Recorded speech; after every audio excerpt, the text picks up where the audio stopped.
Hello everyone, welcome to our channel Bunnu's kitchen.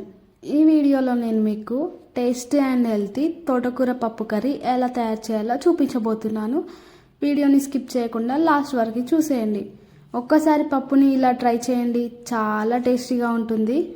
ముందుగా 1 cup కందిపప్పుని బాగా కడిగి 2 గ్లాసుల నీళ్లు పోసుకొని 10 నిమిషాలు పక్కన పెట్టుకోవాలి.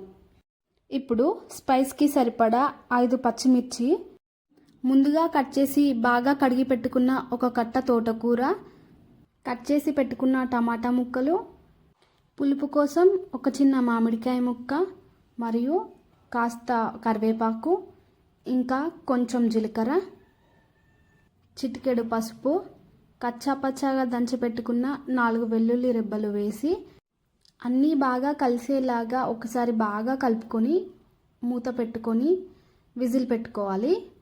ఇప్పుడు స్టవ్ ఆన్ చేసి స్టవ్ పైన కుక్కర్ని పెట్టుకొని హై ఫ్లేమ్లో 4 విజిల్స్ వచ్చేంత వరకు పప్పుని ఉడకబెట్టుకోవాలి. ఇప్పుడు తాలింపు కోసం 2 స్పూన్ల ఆయిల్ వేసుకొని ఎండుమిర్చీలు వేసుకోవాలి. ఎండుమిర్చీలు ఫ్రై అయిన తర్వాత కాస్త ఆవాలు, కచ్చాపచ్చాగా దంచి పెట్టుకున్న 4 వెల్లుల్లి రెబ్బలు, కొంచెం కరివేపాకు వేసుకోవాలి. అవి కాస్త ఫ్రై అయిన తర్వాత లాస్ట్లో చిటికెడు పసుపు వేసి స్టవ్ ఆఫ్ చేసుకోవాలి. ఇప్పుడు ఈ తాలింపుని ముందుగా ఉడకపెట్టి పెట్టుకున్న పప్పులో యాడ్ చేసుకోవాలి. అంతే, ఎంతో రుచికరమైన తోటకూర పప్పు కర్రీ రెడీ.